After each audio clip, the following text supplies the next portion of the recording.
going to talk about Freud and Jung and depth psychology in a class on Asian thought. That's what I really want to get to today. So this is a picture of Freud's, this first slide is a picture of Freud's room, his consulting room. And I think later on we'll get to see his couch. You can see all these antique curios and things here he had, and statues and things he collected. He was very much kind of an amateur archaeologist. He liked to delve into the past quite a bit. So he had a whole office set up like this. And if you get a chance, you can go and see his rooms in Vienna. There's a wonderful Freud museum in Vienna, and you can go see this stuff. Also in England, where he lived the last couple of years of his life, there's his house there, and that's a really wonderful place too. You can go and see the stuff. They've recreated a lot of his rooms there. And it says here at the bottom quote is, it, parentheses, the interior represents the universe for the private individual. Within it, he brings together distant places and past times. This is a quote from Walter Benjamin. And so this is the idea here is that, we're going this interior world. We're looking toward the interior here. Okay? And this is what I'm going to make the case to you all is why this kind of psychology, the psychology of Freud and the psychology of Jung, which we call depth psychology. Depth because the idea that you go into the mind or the psyche and there's some depth underneath it. There's this whole, mostly unconscious world there. It's not just sort of the surface conscious level, the cognitive level, but there's this whole other stuff going on there. There's some depth to it.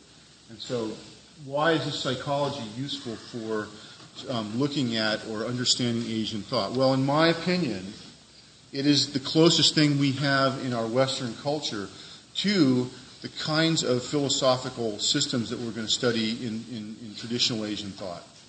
That they share this journey to the interior, our personal interior. They both share that. Okay? Now, the big difference is that this depth psychology is maybe now cresting on 100 years old. And, the newest, traditional Asian thought is, we could say is Buddhism. So, this kind of thought, this Western attempt to delve into this interior mind is very new, very, very new. And I think I might have told you guys this once before. Excuse me if I repeat myself, but I once met a Tibetan monk and asked him, what he thought about this kind of psychology, and did he think it is possible that it could become a spiritual tradition? And he said he didn't know. He said there's a potential there, but that it was too new to tell. So, if we could come back in 1,000 years, take a time machine 1,000 years into the future, it'd be interesting to see what comes of this depth psychology. Is it still around? People still practice it as a therapy? Has it evolved into a religion or a philosophical system? It'd be very interesting to see. We don't know. Has it merged with other things? But for the purposes of this class, what we're going to do is we're going to use this in a way, as our lens, our way to have a Western understanding of these Eastern sort of concepts. And vice versa. We're going to use the Eastern stuff we learn to help us understand what's going on in these Western concepts. And especially this psychology, this depth psychology, for me is very close to my heart because it is really the origin of Western psychology. It's one of the origins of Western psychology. Certainly it is the origin of clinical psychology. Okay? How many people in here are thinking about becoming a clinical psychologist? Interesting. Only the women raise their hand now. 30 years ago, the men would have raised their hands, but now it's only the women. It's a whole other conversation we could have. But this is the origin of clinical psychology. Okay? It really started with Freud, and then a little bit later Jung, and then people who followed them. Okay? Yeah.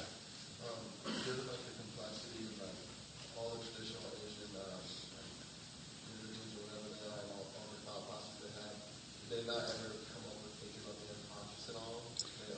That's a very, very good question. And the answer is yes and no. The unconscious in the way that Freud and Jung thought about it as this part of the mind that was based, to some degree, Freud was, originally a neurologist. He was a neuroscientist. And so a lot of his early conceptions, there's sort of a ring to this idea that there's a brain there and there's just things going on in the brain. Even though he doesn't necessarily come out and explicitly say that, there is a ring to that. The traditional Asian thought people were not basing their concepts of the mind on anatomy. Okay? But if you look at some of the things that they talk about, you really get a sense of these things are very unconscious. And certainly the Buddhists worked out a psychological system that would include things that were unconscious, and it's very obvious which ones are unconscious. So the answer is yes and no. Yes and no. A little different, but the idea is the ideas are compatible. Again, one of the reasons why I like to use this. The other reason, as you mentioned, is a very good word, is complexity. Right? Western psychologies, while nowadays, we tend to be in the world of, behavioral neuroscience and cognitive complexity, we've really forgotten that rich metaphorical complexity that we find in these depth psychologies, in the psychology of Freud and Jung. And that rich metaphorical complexity is very similar to what we find in traditional Asian thought. In fact, I would say traditional Asian thought's even more complex. But, you get that sense of richness, that complex life of internal life of the individual from both systems. So that's another good reason that we try to match them up a little bit. Okay, so the other thing is I wanted to point out, and I think is another way of making a connection, is that really in traditional Asian thought, one thing that is common to almost all traditional Asian systems of thought is this idea of psychic or life energy, that we as beings are full of energy, and this energy, depending on the specific tradition, comes from different places. But as human beings, we contain this energy. We have this life energy, okay? Psychic or life energy. And I use those kind of terms synonymously because they both are psychic in the sense that there's something that we experience, through our cognitive faculties, or we experience them through our bodies, and they're also life energies in the sense that they're not just cognitive. Okay? They're beyond cognitive. And in the East, the distinction between mind and body, is really less distinct. In the West now, in the Western traditions, since Descartes, we've become, I think, therefore I am. I'm a head on a stick. In other words, my body energies really are separate, but really drive and control. Or my mind energies are really separate, but control my body and my bodily functions. In the East, that's much less distinct. Okay. Mind is what is psychic, what is mental, what is mind is much more all-inclusive of the body. So these energies in the East become a little bit more whole body. And so we have a couple of these, and we'll talk a little bit about these as we go on. In Hinduism, it's called prana. The direct translation of prana is something like breath. Okay? In Tibetan Buddhist thought, this is called lung. In Tibetan, lung, also very similarly related to prana. And in Chinese traditional thought, in Taoism, it comes from Taoism, but also just in some native Chinese, sort of cultural thought, the idea of qi or ji. The new modern translation is qi. We kind of know it as qi now. Same idea, right? Same idea. And the idea is that these energies flow through the body in channels. In Hinduism, they're called nadis, N-A-D-I-S. And in Taoism, for instance, they're called meridians. Okay, when you go to the acupuncture, they don't just stick a needle in you somewhere. They find a point along an energy channel, a meridian, and they put it in there. And then they manipulate the needle. And then you will feel the qi. You will actually feel it. You'll have an experience of it. So it's not something that's mystical that you can't actually go and have an experience of it. And, of course, we experience this all the time, but we never realize it. And if you do yoga, a lot of you said you'd practice yoga. You feel the prana with your breath as you're doing the movement. Suddenly you're doing a difficult movement, and you get the rhythm with your breathing, and suddenly it becomes easy, that you feel the energy sort of flow. Or after when you're done, you're lying there, at the end of class, you feel the energy in your body, suddenly moved up a notch. That's the prana, right? So this whole idea of this sort of life energy, that we're all these animate creatures here. We're not just the sum of our nerves and blood pumping around and our heart moving, but there's this sort of energy, this overriding energy that animates us. Okay? And these energies are to some degree sought in this interior world of the person. The ways of accessing those are through the interior, right? Now, and there's a little bit of exception to that. that you can get into the interior by going directly to the interior and working your way out and experience energy, or you can start from the exterior and work your way in. And most of the things that we're familiar with start from the exterior and work their way in. You know, most martial arts traditions, yoga, et cetera, et cetera, et cetera, some kinds of meditation start from the outside and work their way in. But some work the other way around. They start inwardly and they build up an awareness of it. But they're all, whether they go out to in or in to out, they're all interior to some degree. Okay? And we'll talk a lot about these techniques, these meditation techniques, and other kinds of things throughout the semester. And then if you ever take the Asian Warrior Culture class, when we give it again, we'll go into a lot of detail about those techniques that are related to the martial arts. Because accessing your life energy, your chi, and being able to manipulate that also makes you a good fighter. Can make you a good fighter. Not necessarily, but it can make you a good fighter. It can keep you in good health, right? So keeping this energy moving, keeping it balanced, is also a health practice. Okay? So I bring this up, and I show a picture here. This is a Tibetan painting here, and this is showing it. You can't really see very well in this picture on the wall here, but this is a body, and in this body are these what they call chakras, these energy centers that the prana moves up, or the lung moves up. Okay? And this is a picture here of a Hindu sadhu, doing a very austere meditation practice. He's out in 110-degree sun. He's surrounded by rocks, and he's got this hot fire burning on his head, and he's meditating. Right. So another idea of, way to manipulate the energy. And then of course here, this is a kung fu style. This is actually my teacher Linda from Santa Cruz, and she's doing some kung fu here, Chinese kung fu. And so again, these postures, this exercise, helps manipulate and develop this internal energy. Okay? And in my mind, this is very similar to depth psychology. Depth psychology is perhaps now the only psychology, the only thing in Western thought that really parallels this, where we have internal psychic or life energy, and where we study how this internal psychic or life energy affects us both mentally and in other ways, physically and in other ways, the way we live our lives. So I think this is a very important parallel, and actually, as I research more about this stuff and I think more about this stuff, I really have come to think that this is very, very important. And I think the last time I gave this class, I didn't talk about this. I thought, yeah, it's kind of important, it isn't, and now, I've been thinking and putting more time into it. I really think this is important. It's an important parallel. Because in the West, our scientific psychologies tend to be, a little bit more mechanistic. They tend to be a little more reductive.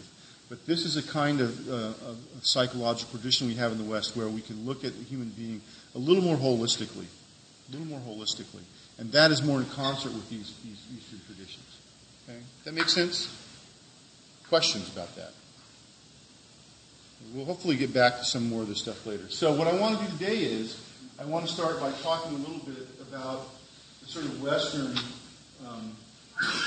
concepts of psychic or life energy that come out of Freudian and Jungian psychology. Okay?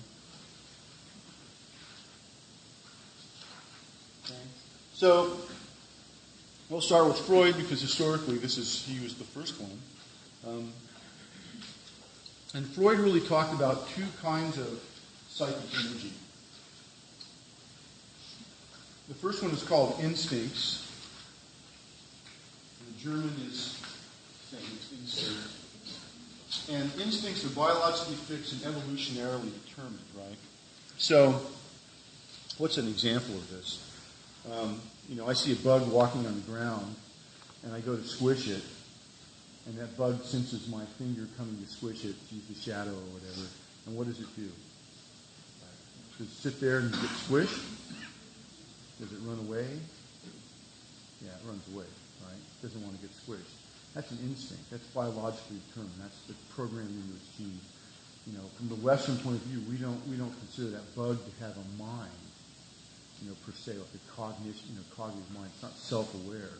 But what it does have is it has some built-in programming, and that programming, is allowed it to evolve and survive in this earth for that long, and has helped it to survive. And those bugs or those creatures that survive are the ones who reproduce, and those genes, that programming gets passed on from generation to generation. So there's very strong programming for basic survival needs, right? What else does that bug do? It eats, right? It sees food, it goes over there, and it doesn't need to have any cognition or thinking to do that, right? That's also what we think of as an instinct. Okay? And the other main instinct is to reproduce, right? Bugs don't need any instruction on how to reproduce; they just do it, right? The male black widow spider, which is about yay big, and the female black widow spider relatively is about yay big. The male goes and has sex with her or fertilizes the eggs, however they do it, and then she turns around and bites his head off and eats him, right? That's he wouldn't do that if he thought about it. He would go somewhere else. He would become celibate, or live in a monastery. He wouldn't have anything to do with sex because it's But instinctually, he's driven to do that, right? And there's whole reasons for that. It's a very interesting subject, evolutionary psychology. I'm hoping to teach a class on it in the future. It's one of the areas I'm very interested in, so you'll know why that bug does that kind of stuff. For this class, that's not going to be, it's tangential to what we want to talk about. But the idea that there's an instinct among creatures, right, that they do this without thinking, without cognizing things, that they have this programming. And that's what Freud means by instinct. And the idea is that humans also, all animals have instincts. Humans have instincts, right? We have these fixed biological, evolutionary determined programming, right? And can you think of the kind of things that we have? Even though we have these big brains and we think about things and we're self-aware, think. What kind of instincts do we have? Yeah. Same as the bug, exactly. Yeah, survival, eating ourselves, and reproduction are probably the main ones. And other people argue whether we have more than those or not. Some people argue we don't have any, but I think that's, at this point in time, not a good argument anymore. But certainly we have the same kind of things. We have biological needs. You know when you're hungry, right? What do you do when you're hungry? You may think about, I'm going to go get Thai food, or I'm going to get Chinese, or I'm going to go get a burger, but you still go get food, right? Or if you don't eat, you're consciously, suppressing your instincts. We have more options available to us with our instincts, but we still have them. And we may have other ones too. People argue about that. And part of the argument about having other instincts comes from the next one in Freud's conception. And this is called drives. And these are variable, insatiable, and functions of one's individual life history. So some people feel that these are elaborations of the instincts, with our more complex psychic apparatus. In Freud, in German, the drives are called Triebe. And one of the problems with Freud's writings is that originally drives and instincts were translated into the same thing. Instinct was translated in English as drive, and drive was translated in instinct as drive. So there's been a lot of confusion about this, and especially among Freudians and Freudian psychologists, some confusion about these things. And in reality, it is difficult to distinguish the two. Okay,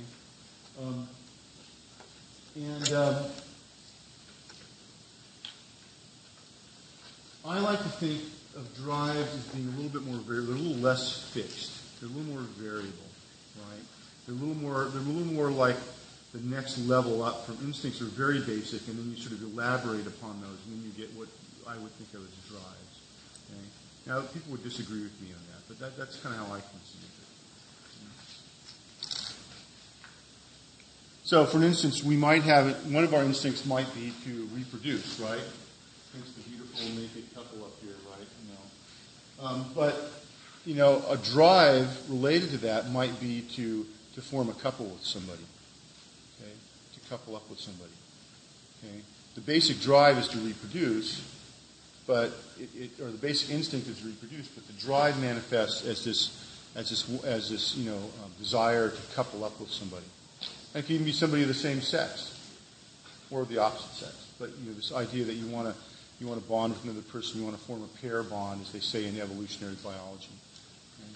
So here's the other picture, right? Okay. That makes sense? It's a little vague, and nobody's really figured it quite out distinctly. But so I'm going to try to clarify it for you, even if I'm slightly a little bit at odds with my colleagues. Okay. So the psychic energy, Freud conceptualized, again, he's talking about, this energy, right? This energy, right? And he conceptualized it as libidinous and non-libidinous. And libidinous energy, or the word libido, which you've heard, right, which is often talked about as the sexual drive, or often as Freud called it eros, is erotic, possessive, unifying. It's a pleasure principle. So it's not, and this is a big misunderstanding of Freud, it's not just about sex, not just about sex drive, but it's about seeking pleasure, right? Or in some way, some people conceptualize it too as avoiding pain, right? So if I go to squash the bug, and that bug runs away, its psychic energy is mobilizing it to run away. What it's really doing is avoiding pain and seeking pleasure. When that bug goes to eat something, it is seeking pleasure, right?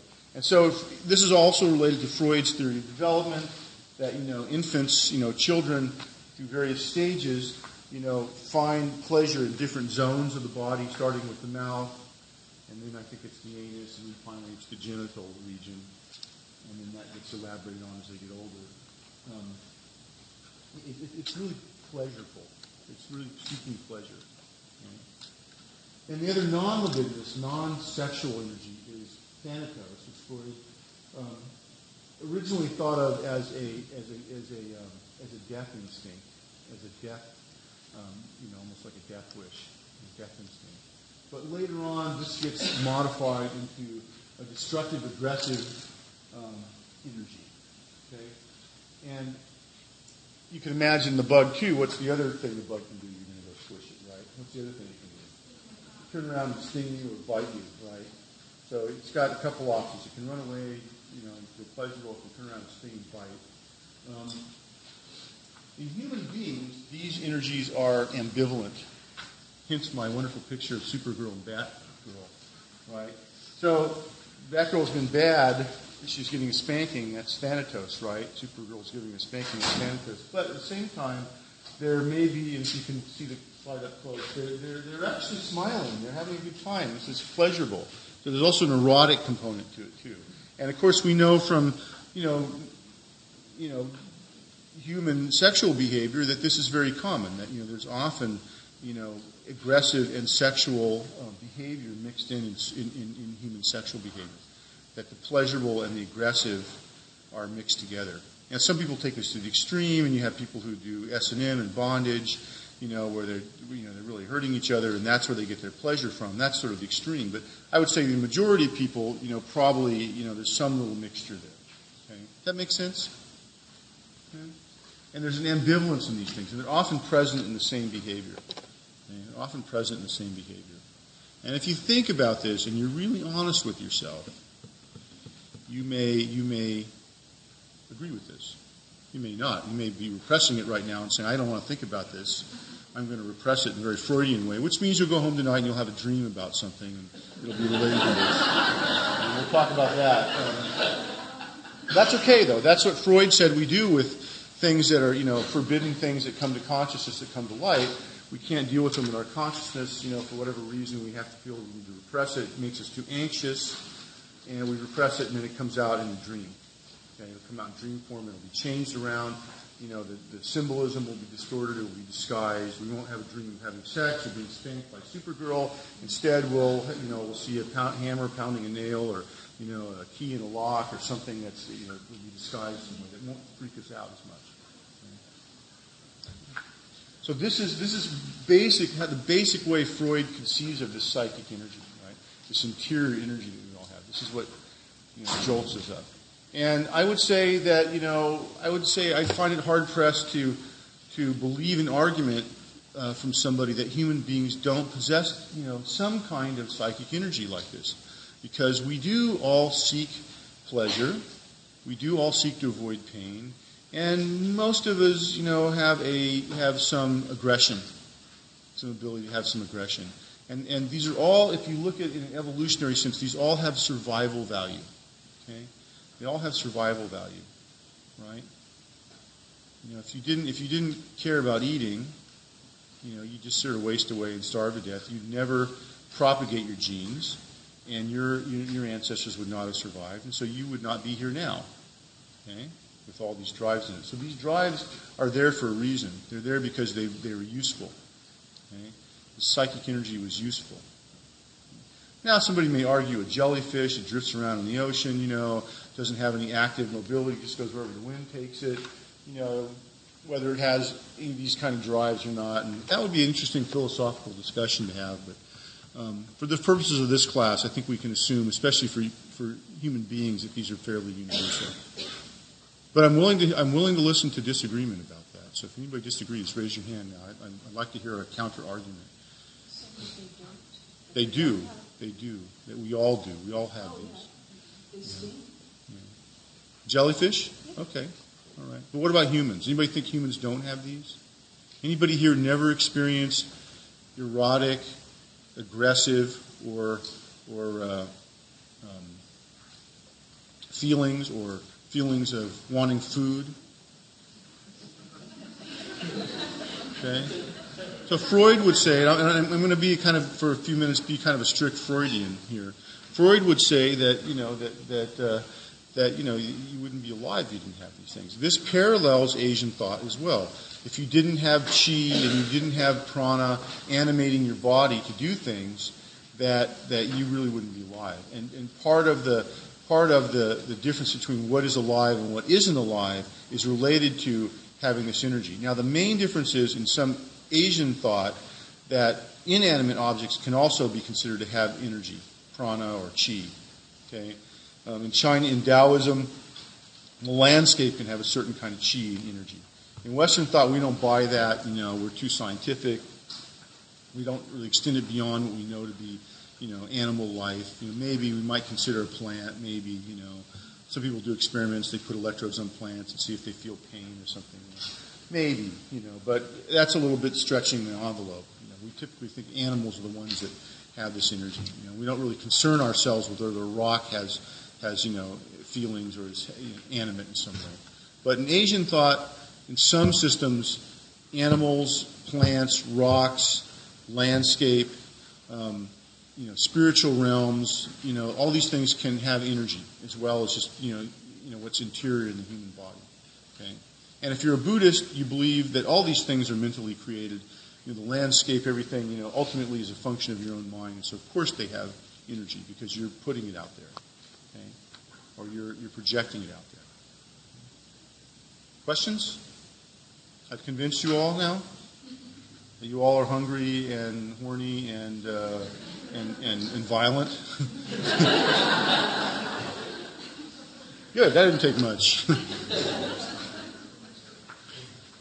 Usually I have some police friends, and a couple of them were students here at the university, and one of them, Caesar, who I saw the other day, he used to sit in the front row, and I could say stuff like this because I knew if anybody whacked out on me, I could, Caesar, go arrest them, protect me.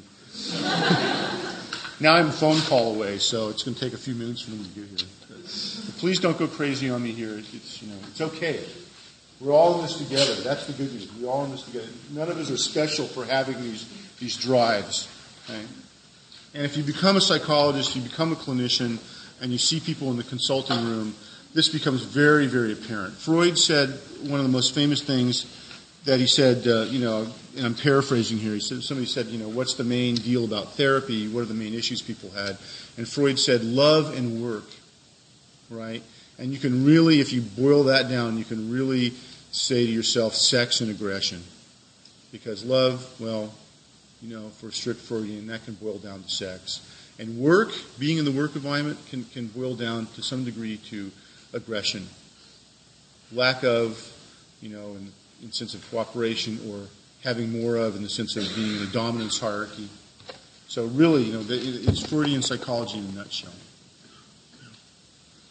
So Freud wants to go and make a map of human beings and how this energy manifests in human beings. And one thing when he thinks about this stuff that he realizes is that some of this, we're conscious of some of this energy, and some of it we're not conscious of. And so he comes up with what we call Freud's comes up with this, what is called the topographical model of the psyche. Okay? And so you see, it's like an iceberg, right? The very little tip of it is conscious. Whether we've got stuff that's just before the conscious, and we have stuff that's unconscious, and then there's all these things around us that we're not conscious of. It's not stored in our unconscious, or we're not conscious of it. It's just out of our awareness. Okay? But again, if you think about this stuff, so we're sitting in class here, right, and I'm talking to you about this stuff. Probably most of you were not overtly thinking about sexual thoughts before I started talking about this, right? Except for maybe the guys in the back row who got their laptops and they're searching the internet for porn right now. I don't see anybody out there. You guys are a good class. It's usually there's a whole group of guys back there. And they're probably thinking about sex in not that guys don't think about sex constantly, but it's not completely consciously, they're not consciously aware that they're thinking about it. Okay? But when I mentioned it to you, then probably, somebody was thinking, I had sex last night, or I didn't have sex last night. When you started thinking about, do I want to have it? Am I feeling sex? The thoughts come into your mind. And so, the idea is that you were able to, the consciousness was very small, but you're able to just go to this pre-conscious area, pull that stuff up when you become aware of it. Or when I mentioned hunger, right? Probably you weren't thinking you were hungry, but then I said, started talking about food, and about hamburger and Thai food and some Chinese food and some Mexican food. Like, yeah. Thinking about that plate of nachos, and beans, nice cheese on it, some salsa. Now you're getting hungry again, okay? So, again, it's just right below the surface here. You don't conscious of it, but it's right below the surface, right? Sort of this pre-conscious area. Right? So the stuff, it's there. The unconscious stuff, the stuff that's very, very deep that you can't just, I can't just start talking about here, and you can't, you won't start accessing it. Is, how your relationship with your father, when you were 3 years old, affects how you act now. For instance, maybe you were 3 years old, and your father or mother had a certain dynamic, and you were there in the middle of it, and that somehow molded your personality because it's been. You had some thoughts, some infantile thoughts. Maybe you were having an Oedipal complex. You wanted to marry you're a woman. You wanted to marry your father and kill your mother, or you were, a boy and you wanted to marry your mother and kill your father. And then right after that, your parents got divorced, and so you got some issues there, right? And I can talk about this. This for most people, you're not going to suddenly have a revelation and pull this stuff up out of your unconscious. Maybe it's possible. In a therapy hour, it's possible. But in a class like this, probably not. It's going to stay unconscious. Again, you may go home tonight and have a dream about it, right? Because, now it's been activated somehow. But it won't just come right up, right? It's more unconscious, deeper down here. Okay? And the idea in Freudian psychology is that this energy, this eros and thanatos, reside in this unconscious. They animate your body. It's your psychic internal energy. And this stuff is always seeking consciousness. It's always trying to come up. It's always pushing up. And the conscious job is to repress it. It gets repressed. Why does it get repressed? Because if it comes up too much, it causes you anxiety. And so you repress it. And you repress it typically with, one or more, usually more defense mechanisms. I'm giving you really the brief overview of Freudian psychology. So if you're really interested in this stuff and you want to pursue it, Dr. Baker offers a class on Freudian psychology every now and then. You can bug him about that. And it's a very, very good subject, very interesting. He is an expert on this stuff. He can tell you probably all the things I'm telling you that are not quite accurate. I'm giving you really sort of a painting with broad strokes of the brush here. Okay? But you repress these things, these thoughts, into unconscious because they're making you feel anxious. And the defense mechanisms, you all know them, right? The queen of denial, queen of denial, repression, intellectualization. You got more primitive ones, splitting, projection, projective identification, et cetera, et cetera, et cetera. Yeah. Aren't eros and thanatos the Western way of chi, it is? How's the life energy within it now? Chi's this what animates us and gives us life and whatnot, and how can us not allowing ourselves to experience eros and thanatos, how is that going to... Well, you are going to experience them. So the idea is that... The idea here is that there's some equilibrium is reached, right? So you repress these things to some point, but not to the point where, you're completely, neurotic and energy's bottled up. And the energy will come out another way. In Freud's system, it's very hydraulic. It's almost like a system, right? It's like your car, right? You push the brakes, and there's a little plunger and a little thing that pushes the brake fluid and puts pressure on it. The brake fluid travels through the lines, comes to the brakes, and causes them to squeeze shut, on the disc rotors, and it slows the car down, right? This is very similar to that. When you put pressure on the system, the pressure travels up through, and then it has to be balanced somehow. Okay? And so the conscious represses the stuff. It comes through in dreams. It comes through in symbolic form. We'll talk about that in a minute at the end of this lecture when we talk about dreams a little bit. But it's very hydraulic in a way. Okay? And what happens is this system comes to an equilibrium. We come to an equilibrium. If we're relatively normal, we come to an equilibrium. Okay? That we're repressing things just enough but not too much. Okay? That makes sense? We'll get a little more into this later. We'll talk a little more about this. Because this also relates to people who live in civilization. In Freud's view, he felt that people who are in civilized countries, who live in civilization and were civilized, basically always had to make a bad compromise as far as repressing stuff. They always had to repress too much, or what he would call sublimate too much stuff. And we'll talk about sublimation. Sublimation is where you repress stuff, and what happens is it can only come back when it's transformed into something, usually something positive. So you have this extremely strong sexual or aggressive energy. You were able to repress it, but when you repress it, that energy still wants to come out. So the only way the system will let it out is if it transforms into something. So instead of wanting to go around and have sex with everybody, you transform that energy into going out and doing all your homework every night, and being a really good student, and really being on top of your work and really doing it.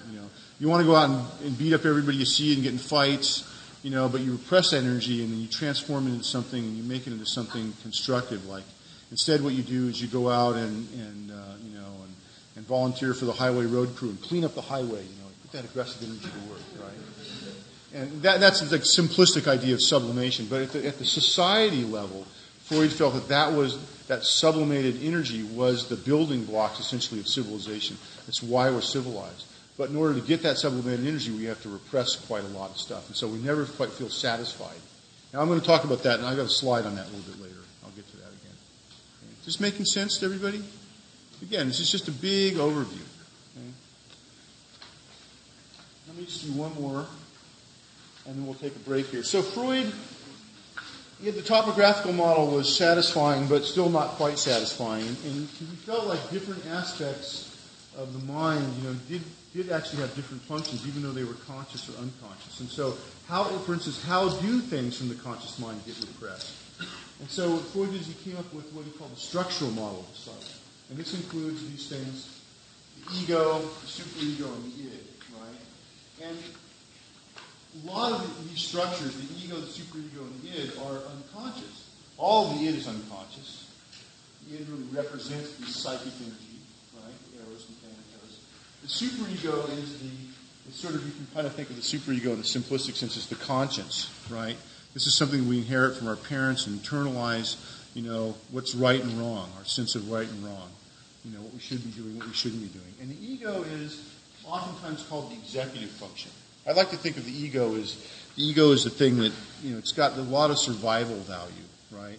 I'm driving down the road, I see, my mind operates, it sees a red stop sign, I'm able to process that information and know I need to stop there. If I don't stop and go through that stop sign, I might get killed, somebody will smash into my car. And so it's kind of this executive function. It kind of keeps me going, it kind of keeps me on keel, it keeps me from doing stupid things to kill myself, right? And then this gets elaborated, and we have a lot of things elaborated in the ego. Identity is related to the ego, cognition is related to the ego. It's got a lot of stuff in it, right?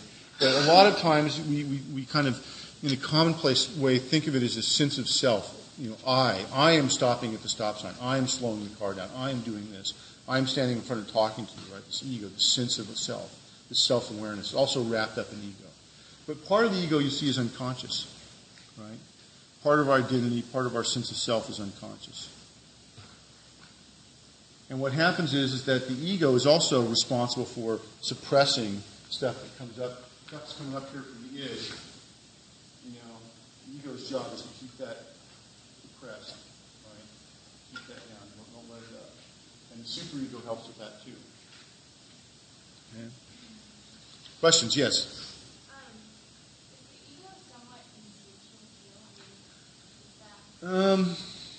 The ego, I think of it this way. The ego processes the instincts, right? So when you're conscious of the instincts, when you have a consciousness of the instincts, that consciousness is related to the ego. That self-awareness of the ego. So when I mentioned sex a few minutes ago, suddenly maybe you started having sexual feelings. Okay, it was your ego that was experiencing that. And then what happens is those sexual feelings are not appropriate for inside a class, right? With lots of people here, you start to feel a little guilty about those feelings or feeling like they're bad to have them here. That's the superego kicking in. And then what happens is those feelings get repressed. So I move on to some other subject. You've now forgotten whatever sexual feelings you had 2 seconds ago. That makes sense? So the ego is kind of processing those things. Well, there's, I think there were like 20 studies done where little babies, they get close to an edge. Yeah. They feel like they're not Yeah. going to go off. Yes. The ego like stops you from doing things. You can think of it that way, and there's a lot of, there's less of it now, but there used to be a lot of controversy about these kind of things, because it used to be thought that even among just psychoanalytic psychologists, just among Freudian psychologists, the idea was that, that kids were born as what they called the tabula rasa. They were empty slates, ego had to develop, they had no, real executive functioning until a certain, age at which, then this would start, and you'd see the germ of it, and then it would, develop more and more and elaborate until a person became an adult.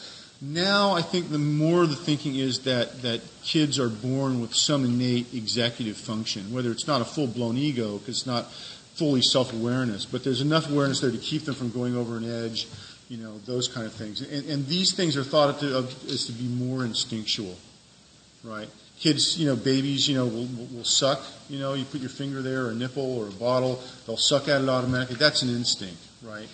That doesn't require an executive function. It's just an instinctual thing.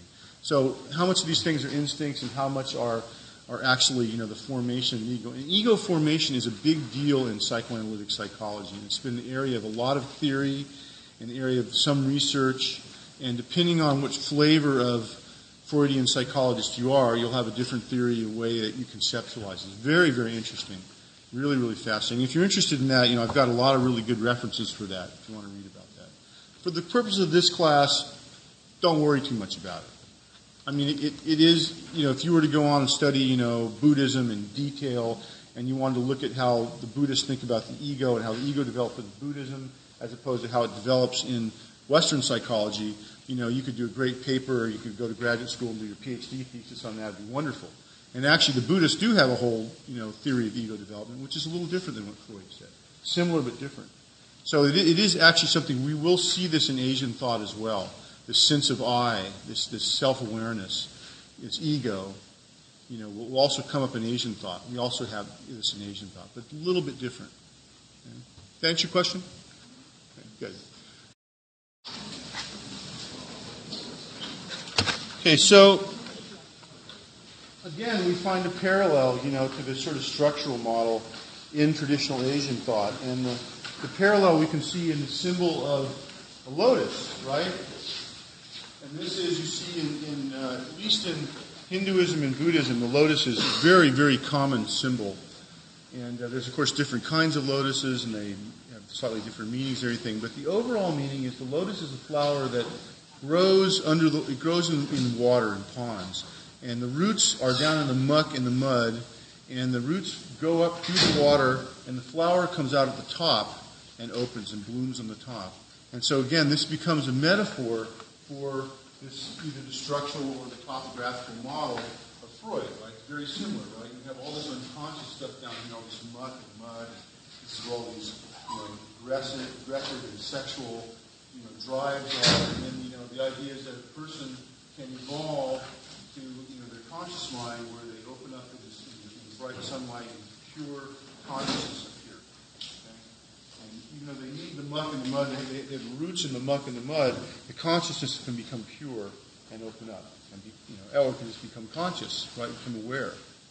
And so when you hear things like the word Buddha, right? Buddha, the word Bud, the root of the word Bud means to be awake, right? Awakened one. Buddha is the awakened one. And so the idea of this lotus here can be seen as, the consciousness awakes here, right? And the flowers are beautiful. They're, They're, a beautiful color. They're pure, right? The consciousness is pure. It's unsullied by the mud that are down by the roots. Again, very similar to this idea, right? That you have this ego, this consciousness that opens up in the light to be pure, right? And all this other stuff is underneath, and it's an equilibrium. Right? So very similar kind of metaphor.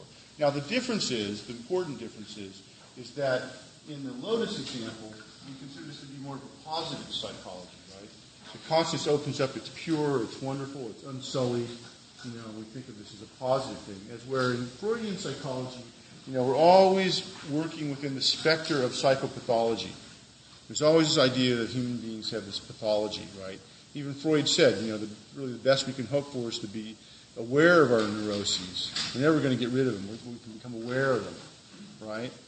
So you could see in the traditional Asian thought with this idea that we're working towards some sort of pure consciousness or enlightenment or awakening, as where in Freudian thought what we're really doing is we're just going to try to become aware of our impurities as much as possible. Okay? And in a way, Freudian psychology is actually closer to Taoist thought, because Taoism is a little bit less about transcendence, and this is a great symbol of transcendence here, and more about becoming aware of who we are in the world that we're in. Okay? And we'll see some important differences between Hinduism and Buddhism on one hand and Taoism on the other hand. Okay? Taoism, we don't really necessarily transcend things. We just become aware of the natural cycle that we're in. That's a little bit, to my mind, that's a little bit more like Western psychology. We're very Taoist sort of way of dealing with things. Okay? All right.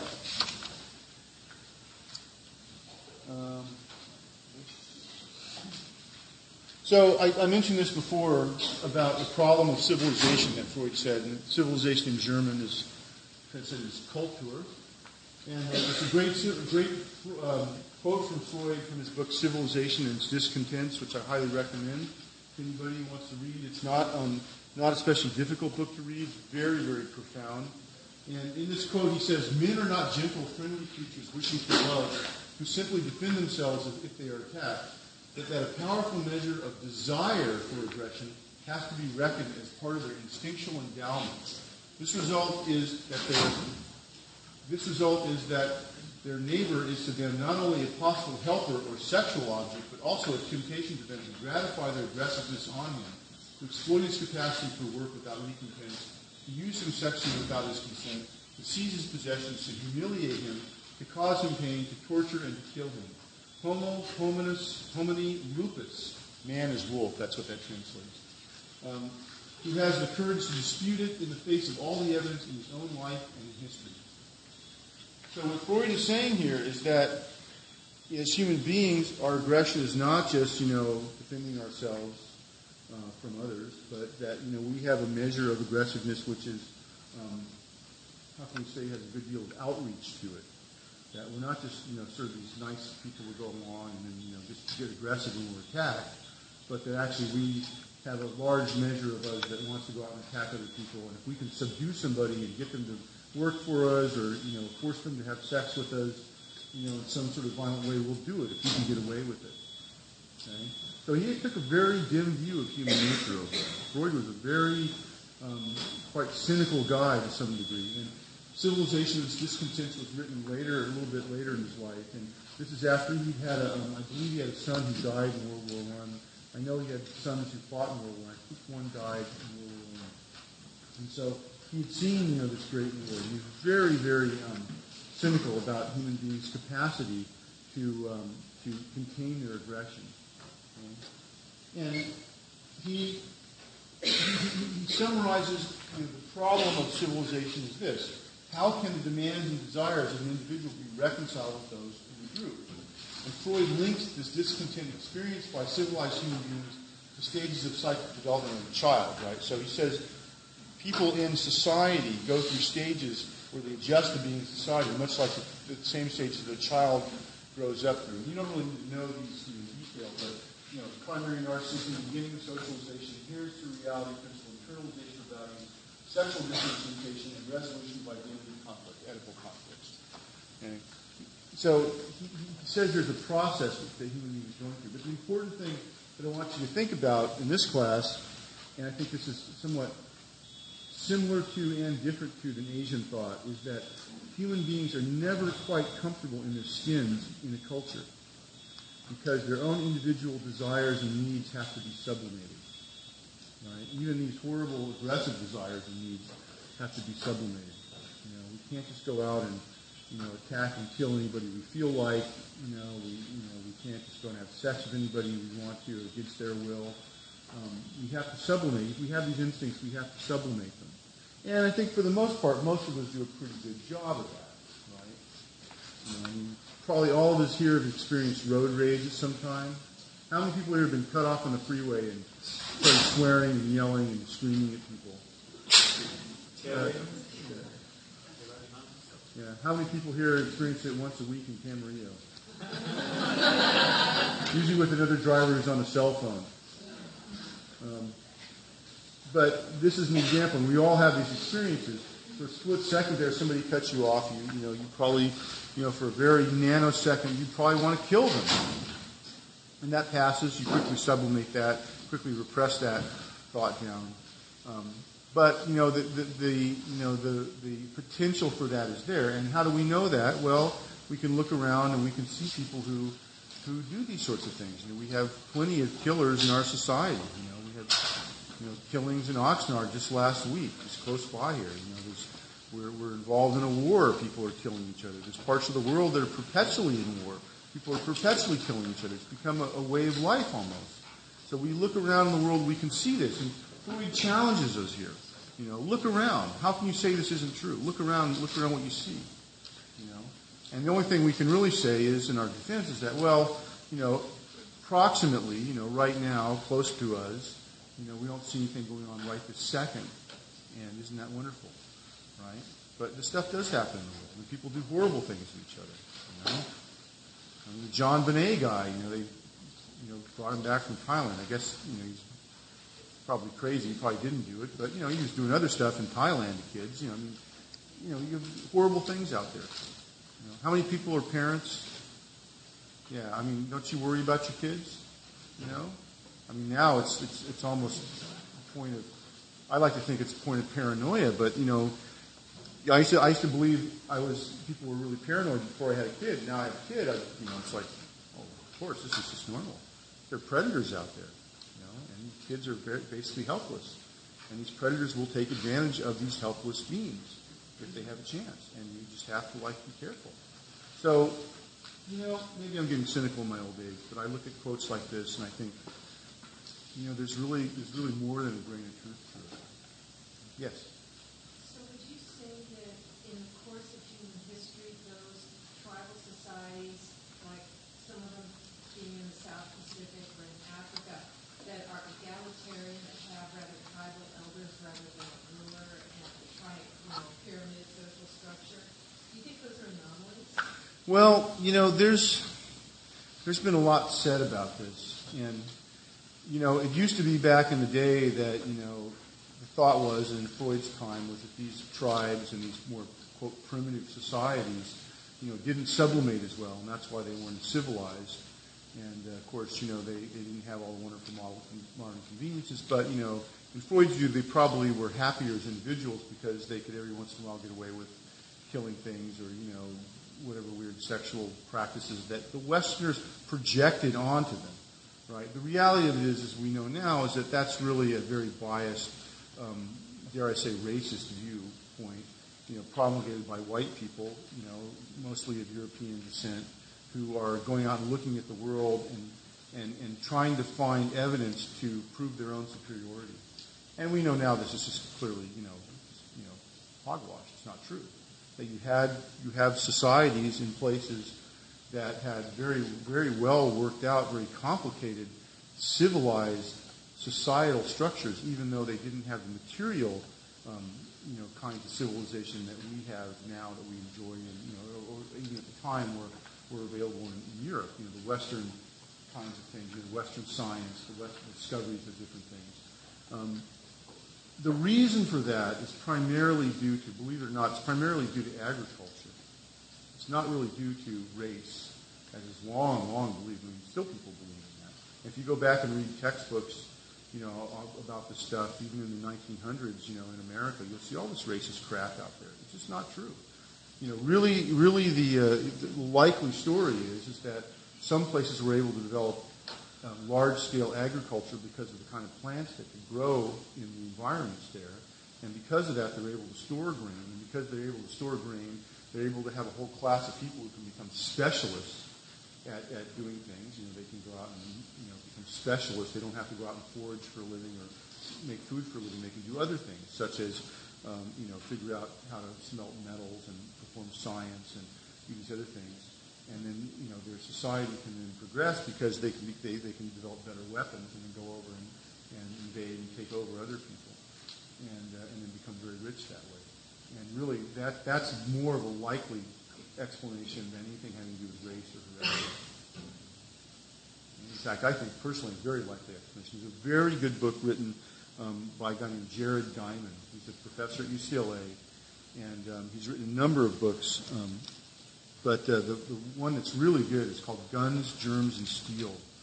Highly recommend it if you're interested in any of this stuff. Why different societies, are the way they are. It's a very, very good, scientifically sound explanation for why different societies develop in different ways. And it really is based on agriculture and animal husbandry as well. Why did American Indians get wiped out when the white man came over? Well, there was a lot of inappropriate, aggressive behavior. I'm saying that very lightly. A lot of horrible atrocities would be the better way to say it. But the biggest reason, the thing that wiped out most of the Native Americans, was things like smallpox. That Native Americans did not have immunity to a lot of these diseases. Why they didn't have immunity? They didn't live in close proximity to the animals that the Europeans did. The Europeans lived in very close proximity to their livestock for a long period of time. And over a long period of time developed immunity to these different bugs that jump from animals to human beings. Right? So when they came here, they had immunity to things like smallpox, or they didn't get as sick. It would be a childhood disease, and then they'd get over it. But Native Americans had no immunity to that. They had a different relationship with animals, and they didn't keep livestock to the degree that Western Europeans did. And so a lot of them got wiped out. Most of them got wiped out that way. And so you see these kind of patterns throughout the world. And this book, Guns, Germs, and Steel, outlines this and looks at different societies all around the world. Very, very good book. He's a brilliant writer. Highly recommend it. Won the Pulitzer Prize. Very, very interesting book. And should dissuade you of any myth you have about white people being superior to other people, or anybody being superior to anybody else. I mean, you might be able to argue that wheat is superior to grass that grows out in a field that you can't really harvest very well, and that allows you to do certain things in society. But to say that one kind of person is better than another, it's just pure fun. It's people trying to justify their own aggrandizement, trying to justify what Freud says, trying to justify it as being these sort of wolf-like people who go on attack other people because they think they can. And you can rationalize that in the Freudian sense of having defense by saying, well, I'm better than these people. These people aren't quite as human as me, so it's okay if I don't exploit them. Right? We should know better than that now. I hope everybody in this class knows better than that. That's really not the case. Make sense? That's my whole critique of Victorian Europe and probably most of modern history right there in a nutshell. So, what's that? Yeah, I'm reading it. I'm almost done. We're more than halfway through. It's a great book. Jared Diamond's new book is called Collapse, and it's all about the collapse of societies and why they collapse. Very interesting, and should be frightening for us to read it because our society is also guilty. He actually outlines the reasons why societies fail, and he uses a bunch of examples. And very, very interesting book. Okay, so anyway, that was my tangential thing. I'm going to go off on a tangent, but a good tangent nevertheless. So good question. So we can go here. We can also kind of diagram this out. And again, this is what I was talking about before about sublimation, that in a society, these individuals all having their own egos and unconscious and drives, that we sublimate, our wolf-like nature. I think that actually does a disservice to wolves. But the myth about what wolves are, these evil creatures. We sublimate that, and we put this in the service of our intellectual interest or our constructive interest of society. And but Freud says if civilization requires such sacrifices, not only of sexuality but also of aggressive tendencies in mankind, we can better understand why it should be so hard for men to feel happy in it. So we cannot be these horrible, aggressive, sexually predatory creatures. But then what we're doomed to is to be a race of unhappy people. We'll never quite be happy because we have to sublimate too much. So this is really a dim view of the world, of reality. Either you're a horrible person who lets out your aggressiveness and your sexuality and attacks people and predates on people, or you live in civilization and keep those things under control and you're miserable. So wow, what a choice, huh? You get a sense Freud maybe himself was not such a happy guy, right? And those of you who ever become therapists and you do therapy for a long time, you can see why you get this view. You become very cynical of people, constantly delving into all their unconscious, weird stuff. And to me, I get the sense that Freud's pretty burnt out when he's writing this. This is a pretty dim view of human nature. Well, if you look at the time he was living at, not to deal with the cancer. This, I think, was before that. It was late. Yeah, this is before World War II. After World War I, before World War II. Of course, he is experiencing, the lead up to World War II in Vienna. He lived in Vienna, and of course, was eventually, arrested by the Gestapo and roughed up by them, and then he got out. But that was right near the end of his life. But he did experience some of this. But yeah, very, very dim view of human nature.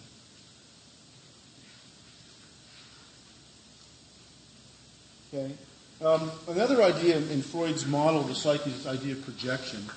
And here's a picture of Kali. We're going to see more about Kali later. And this is a wonderful young woman who's depicted with knives and severed heads and other things, standing on the corpse of Shiva. And we'll show this picture later. I'll show you a big version of this. We'll talk about this. But I use it here to illustrate this idea of projection. Projection is an unconscious process where a person imposes subjective feeling or thoughts on someone, something, or somewhere. So this is an unconscious process that people do without awareness most oftentimes. So here we are. We've sublimated all this stuff, all this negative, horrible energy. Well, what do we do with it? Well, we repress it. We can use our defense mechanisms with it. But one thing we also do with it, and this can be a defense mechanism as well, is we project it onto others. So all this negative, sexual, and aggressive energy, we put it out there on other people, right? What did Reagan call the former Soviet Union, right? Called an evil empire. It's a great example of projection, right? Because all the bad stuff of his own he didn't want to deal with and put it out onto them, right? And of course, he was such a nice guy, right? You go to the Reagan Library, you walk around, and see what a nice man he was. Really, you're impressed by his sort of like, on a personal level, regardless of his politics, on a personal level, just what a nice guy he was. Seemingly nice guy. And but there underneath is all this other stuff, like we all have, and he's conveniently put it out onto the Russians in this case. Good example. And later on, we met Gorbachev and. Kind of soft, but he said, I see no evil, Can't project onto them anymore, better find somebody else. And of course, we're now guilty of this in our society now. Who do we project onto? Who are the evil ones out there, right? Muslims, right? Pretty much now all Muslims are evil in our eyes, right? Of course, it's not true. 99% of Muslims are not terrorists. They're not people, they're like us. They're sublimated. They've got their aggressive drives under control. They're not, suicide bombers. They have families like we do. They're pretty much like us, but they may have a different religion. But we've now, because of the way our society we feel attacked, so we found a way to project out, our aggressive tendencies. We put them onto somebody else. Muslims are an easy target right now. So we see that. And I don't know, there's something on Monday, September 11th, some September 11th Remembrance thing. I'm supposed to talk at that. So if you want to come to that, I think it's at the Hub at noon. I'm going to talk about how terrorists get made. So some of this will relate to that. 'Cause Noon. Yeah. it's kind of, I don't know what I'm going to say yet, but I'm going to talk about that. So. I may just repeat this lecture again. Freud said everybody was horrible, so, they're horrible. They're not able to sublimate, right? Freud would probably say. But we do this all the time. This is part of human nature. It's part of, why, even though we sublimate and we have civilizations and we're able to, exist with each other without, jumping on each other sexually or killing each other, rampant orgy of sex and violence every second, among ourselves, why we still, as a culture, get involved with wars with other people, and why people in societies that are relatively civilized, in one level, still get in these bloody, horrible conflicts with each other, right? Because, we still have this projection, still project out all stuff. And people project onto us, right? So you can say there's people over in wherever now, Al-Qaeda people that project all these bad things about us, Hey, we're not bad. We're not those bad people. We're nice. We're not like that. Well, we project onto them, they project onto us, and then there's a clash, right? A cultural clash. So when you hear in the news media about the culture clash between the Islamic world and the Western world, think about this. Think about this projected stuff. I think there's a lot of this going on in the world, right? And a lot of it happens sort of at a national, social level, not just the individuals. We all together, as a group, we have group projections on other people. We all bind to each other's projections. Okay? So, unfortunately, some of Freud's, some of his cynicism is, unfortunately, well-founded.